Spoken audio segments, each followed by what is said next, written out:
กาผลสำเร็จโครงการก่อสร้างกองพัน19ที่แขวงผงสาลีในวันที่15มังกร2026นี้คณะผู้แทนร่วมมือ2ฝ่ายลาวจีนซึ่งฝ่ายลาวนำโดยสหายพลจัตวาวงศักดิ์ศรีพันดอนรองหัวหน้ากรมใหญ่พลาธิการกองทัพพร้อมด้วยคณะกองบัญชาการทหารแขวงผงสาลีฝ่ายจีนนำโดยสหายพันเอกพิเศษโจซินจุน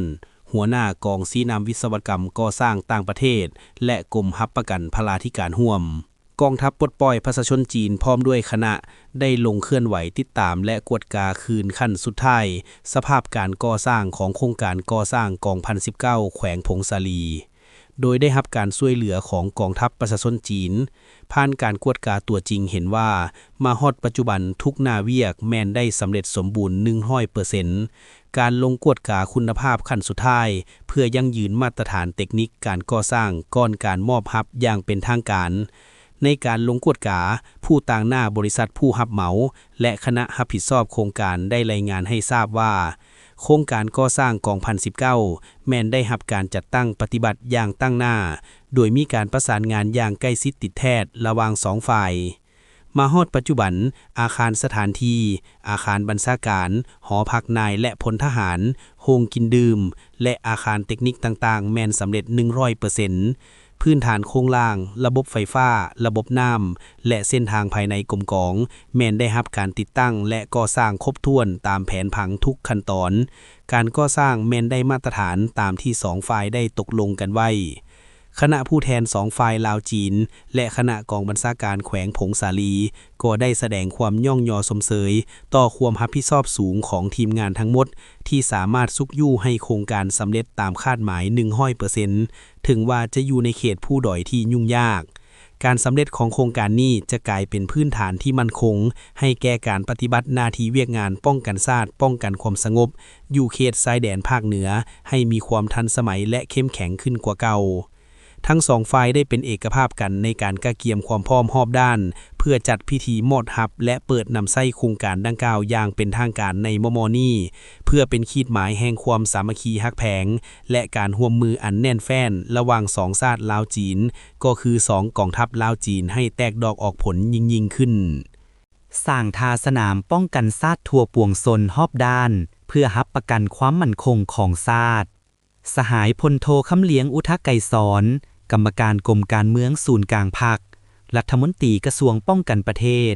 ได้ต่างหน้าคณะกรรมการป้องกันชาติป้องกันความสงบศูนย์กลางประกอบคำเห็นในหัวข้อสร้างทาสนามป้องกันชาติทั่วปวงชนรอบด้านเพื่อรับประกันความมั่นคงของชาติต่อกองประชุมใหญ่ผู้แทนทั่วประเทศครั้งที่11ของพรรคที่ได้จัดขึ้นในระหว่างวันที่6-8 มังกรนี้ว่าตลอดระยะ5 ปีผ่านการจัดตั้งปฏิบัติเวียกงานป้องกันชาติป้องกันความสงบด้วยความรับผิดชอบสูงสามารถเฮ็ดสำเร็จหน้าที่การเมืองของตนอย่างน่าพึงพอใจถึงว่าจะพบกับความยุ่งยากและอุปสรรคนานาประการแต่ภายใต้การชี้นำพาโดยกงเด็ดขาดและรอบด้านของพรรคซึ่งมีคณะกรรมการปกส.ศูนย์กลางเป็นผู้ชี้นำบัญชาโดยกงบวกกับความเป็นเอกภาพสูงของคณะบริหารพรรค2กระทรวงความพยายามบุกบืนสู่ชนของคณะพรรคแต่ละคันและการสนับสนุนจากบรรดาแขนงการอ้อมข้างศูนย์กลางองค์การปกครองท้องถิ่นประชาชนลาวบรรดาเผ่าและการร่วมมือของประเทศเพื่อนมิตรยุทธศาสตร์ได้เฮ็ดให้การจัดตั้งผันขยายมติกองประชุมใหญ่ครั้งที่11ของพรรคก็คือแนวทางป้องกันชาติป้องกันความสงบได้รับการจัดตั้งปฏิบัติอย่างตั้งหน้ารับประกันให้ประเทศชาติมีเสถียรภาพทางด้านการเมืองอย่างนักแน่นสังคมมีความสงบโดยพื้นฐานสร้างเงื่อนไขอำนวยความสะดวกให้แก่การพัฒนาเศรษฐกิจสังคมได้ดำเนินไปอย่างต่อเนื่อง5 ปีผ่านมาได้สุมใส่ค้นคว้าปรับปรุงคืนแผนยุทธศาสตร์ป้องกันสปป.ลาวและนิติกรรมอื่นๆที่เกี่ยวข้องเพื่อให้สอดคล้องกับสภาพการใหม่เป็นบอนอิงให้แก่การจัดตั้งปฏิบัติและเพิ่มความศักดิ์สิทธิ์ในการคุ้มครองเขตยุทธศาสตร์ป้องกันชาติให้ถือกับทาสนามป้องกันชาติที่ได้กำหนดไว้ติดพันกับเวียกจัดตั้งจัดวางซับซ้อนสถานที่ของหัวหน่วยกรมกองทหารจำนวนหนึ่งคืนใหม่เพื่อเสริมความเข้มแข็ง ในการเกี่ยมพร้อมเฮ็ดสำเร็จหน้าที่ป้องกันชาติอยู่แต่ละทิศยุทธศาสตร์ของประเทศสุ่มกำลังลงก่อสร้างหากฐานการเมืองตาม4เนื้อใน4คาดหมายอยู่เขตห่างไกลซอกลีกเขตซ้ายแดนและเขตจุดซุ่มที่หล่อแหลมจัดตั้งปฏิบัติแผนการก่อสร้างเขตแนวหลังยุทธศาสตร์ติดพันกับการพัฒนากลุ่มบ้านเรียบตามซ้ายแดนทางทิศแนวหลังยุทธศาสตร์อย่างมีจุดสุมและบรรลุได้ตามคาดหมายที่วางไว้นอกจากนั้นยังได้สุมใส่จัดตั้งปฏิบัติโครงการก่อสร้างท่าสนามป้องกันชาติจำนวนหนึ่งสมทบกับบรรดาแขนงการขั้นศูนย์กลางองค์การปกครองท้องถิ่นวางแผนพัฒนาเศรษฐกิจสังคมอยู่ในแต่ละทิศบริเวณยุทธศาสตร์ที่สำคัญเพื่อรับประกันสมทบแน่นระหว่างการพัฒนาเศรษฐกิจสังคมกับเวียกงานปกส.พัฒนาเศรษฐกิจเพื่อสร้างความเข้มแข็งให้เวียกงานปกส.ไปเคียงคู่กับเวียกงานป้องกันชาติพวกเขายังได้ถือสำคัญและเอาใจใส่เวียกงานต้านและแก้ไขการก่ออาชญากรรมต่างๆในนี้แม่นสุมใส่อาชญากรรมทางอินเทอร์เน็ตซึ่งในสุมปีผ่านมาวิทยาศาสตร์เทคโนโลยีได้มีการขยายตัวอย่างว่องไวและมีลักษณะก้าวกระโดดของเทคโนโลยีทางข้อมูลข่าวสารการกำเนิดของสื่อออนไลน์อินเทอร์เน็ตได้เฮ็ดให้สังคมโลกสามารถเข้าใกล้หากันได้อย่างสะดวกว่องไวโดยบ่มีพรมแดนแต่ขณะเดียวกันพวกคนบ่ดีก็ได้สวยไส้อินเทอร์เน็ตเป็นเครื่องมือเพื่อก่ออาชญากรรมเป็นต้นการส่อโกงเอาทรัพย์สินแทรกซึมเอาข้อมูลลับของบุคคลองค์กรโจมตีเข้าระบบการเงินบัญชีธนาคารและอื่นๆซึ่งได้สร้างความเสียหายทางด้านทรัพย์สินอย่างมหาศาลและเป็นภัยข่มขู่ถึงความมั่นคงทางด้านการเมืองและเศรษฐกิจสังคมของประเทศเฮาบรรดาอิทธิกำลังปรปักษ์ได้สวยไส้อินเทอร์เน็ตเป็นเครื่องมือเพื่อดำเนินการเคลื่อนไหวมากแนวคิดด้วยรูปการบิดเบือนข้อมูลโฆษณาผ่านสื่อออนไลน์แน้นใส่คนล่มโจมตีแนวทางนโยบายของพรรครัฐปั่นป่วนมากแนวคิดของประชาชนลาวเฮ็ดให้สังคมเกิดมีแนวคิดสั่งซ้าเปรียบเทียบกันขอนแขนระแวงสงสัยกันถือแก้ดึงให้เข้าร่วมลุกขึ้นประท้วงต่อต้านแนวทางนโยบายของพรรครัฐแต่ย้อนความเอาใจใส่ซี่น้ำอย่างใกล้ชิดจากศูนย์กลางพรรครัฐบาลและการประสานสมทบของภาคส่วนที่เกี่ยวข้องการปฏิบัติหน้าที่อย่างเข้มงวดและด้วยความตัดสินใจสูงของเจ้าหน้าที่จึงสามารถป้องกันสกัดกั้นและแก้ไขเหตุการณ์ก็คือสามารถทำลายกลอุบายของพวกบ่หวังดีให้ปลาใสลงถึงว่ามีผลสำเร็จหลายด้านแต่ก็ยังมีข้อโค้งขางสิ่งท้าทายจำนวนหนึ่งสามารถถอดถอนเป็นบทเรียนที่จะต้องได้เอาใจใส่แก้ไขปัญหาต่างๆเพื่อรับประกันความมั่นคงของชาติคือพันขยายผลสำเร็จของการสร้างพื้นฐานเขตยุทธศาสตร์แนวหลังกลุ่มบ้านเขตจุดสุมและกลุ่มบ้านเลียบซ้ายแดนที่ได้สร้างสำเร็จแล้วนั้นในนั้นจะสุมใส่สมทบกับองค์การปกครองท้องถิ่นสุขอยู่การพัฒนาเศรษฐกิจเพื่อแก้ไขชีวิตการเป็นอยู่ของประชาชนให้ดีขึ้นอย่างบ่หยุดยัง้งสืบต่อปรับปรุงเวียกงานก่อสร้างหากฐานการเมืองยกระดับความสามารถของพนักงานหลงก่อสร้างหากฐานให้มีคุณภาพปรับปรุงเนื้อในและวิธีปฏิบัติตัวจริงให้สอดคล้องกับสภาพการและจุดพิเศษของแต่ละท้องถิ่นสุมใส่ปรับปรุงบรรดากิจการป้องกันชาติที่สร้างสำเร็จแล้วนั้นให้มีความแน่นหนาถาวรและสามารถนำใส่ได้อย่างมีประสิทธิผล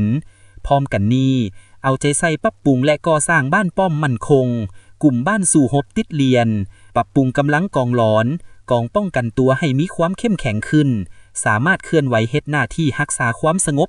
ความบ่เป็นระเบียบเรียบร้อยภายในบ้านของตนประสานสมทบกันอย่างสนิทแน่นกับภาคส่วนที่เกี่ยวข้องเพื่อซอกเห็นเล่ห์เหลี่ยมรูปการเคลื่อนไหวตัวยั่วหลอกลวงส่อโกงผ่านอินเทอร์เน็ตพร้อมทั้งโฆษณาเผยแพร่อย่างเป็นประจำต่อเนื่องกระทรวงป้องกันความสงบกระทรวงป้องกันประเทศและกระทรวงเทคโนโลยีและการสื่อสารต้องร่วมกันค้นคว้าวางระเบียบสร้างนิติกรรมในการคุ้มครองระบบโทรคมนาคมอินเทอร์เน็ตและบรรดาขงเขตที่กำลังถูกพวกอาชญากรรมผ่านอินเทอร์เน็ตสวยใช้ให้ครบถ้วนแทบเหมาะกับสภาพความเป็นจริงของประเทศเฮาและสุมใส่การก่อสร้างหรือดึงดูดเอาบุคลากรที่มีความรู้ความสามารถด้านนี้เพื่อประกอบใส่ภาคส่วนดำเนินการต้านสกัดกั้น ต่อสู้กับพวกอาชญากรรมผ่านอินเทอร์เน็ตให้มีประสิทธิผลเคียงคู่กันนั้นเพิ่มทวีเวียกงานการร่วมมือสากลในการเคลื่อนไหวต่อสู้สกัดกั้นต้านอาชญากรรมทางอินเทอร์เน็ตหรืออาชญากรรมไซเบอร์กองทัพกำเนิดมาจากประชาชนโดยประชาชนและเหตุเพื่อประชาชนจากพฤติกรรมแห่งการต่อสู้กู้ชาติอันยืดเยื้อยาวนานได้ยั่งยืนอย่างจะแจ้งว่ากองทัพประชาชนลาวแม่นกำเนิดมาจากประชาชนโดยประชาชนและเพื่อประชาชนภายใต้การนำพาและศึกษาอบรมจากพรรคฉะนั้นยามใดก็มีความจงรักภักดีมีความบริสุทธิ์ผุดผ่องมีระเบียบแบบแผนที่เข้มงวดเชื่อมั่นต่อการนำพาของพรรคเชื่อมั่นประชาชนและเชื่อมั่นกำลังแหงของตนมีความเด็ดเดี่ยวเหนียวแน่นพิละอาจหาญมีน้ำใจเสียสละอันสูงส่งต่อสู้เพื่อชาติเพื่อประชาชนเพื่ออุดมการณ์สังคมนิยมสิ่งเหล่านั้นได้กลายเป็นมูลเสื้ออันดีงามของกองทัพและกำลังประกอบอาวุธของประชาชนเฮาตลอดมาสหายพันโทนางอัมมาลาคำบุญเฮืองหัวหน้าแผนกสาพันแม่ยิงห้องว่าการกระทรวงป้องกันประเทศในนามพนักงานทหารผู้นุ่มน้อยได้แสดงวิสัยทัศน์และให้นิยามต่อวันสร้างตั้งกองทัพประชาชนลาวครบรอบ77 ปีว่าในวันที่20มังกร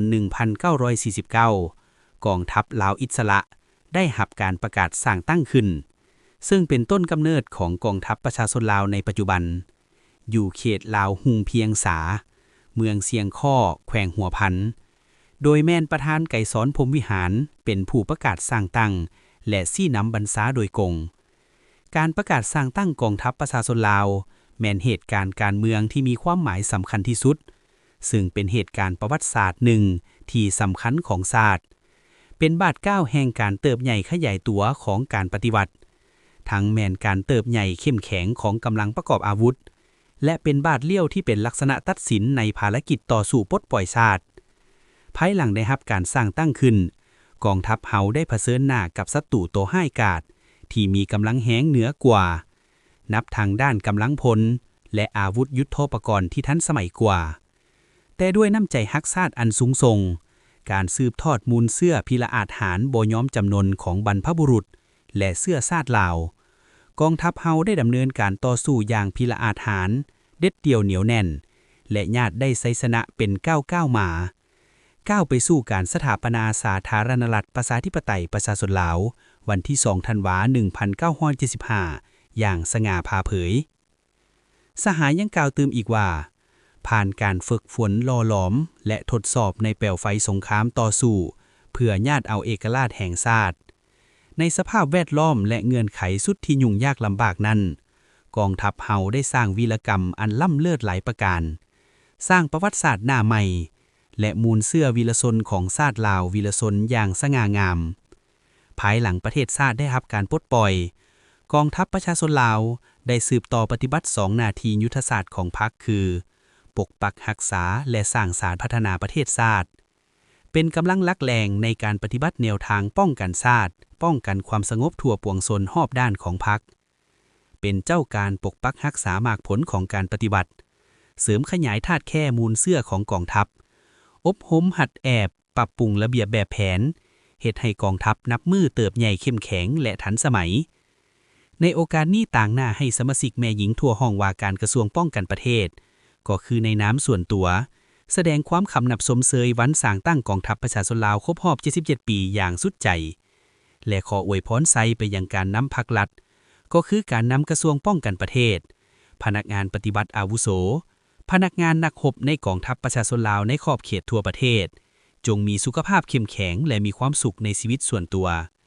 พร้อมกันสืบต่อเฮ็ดสำเร็จหน้าที่อันมีเกียรติที่พรรคและประชาชนมอบให้นำพาประเทศชาติก็คือกองทัพประชาชนลาวก้าวขึ้นสู่กองทัพมีแบบแผนทันสมัยอย่างบ่หยุดยัง้งโดยจิตร เพชรภูทอง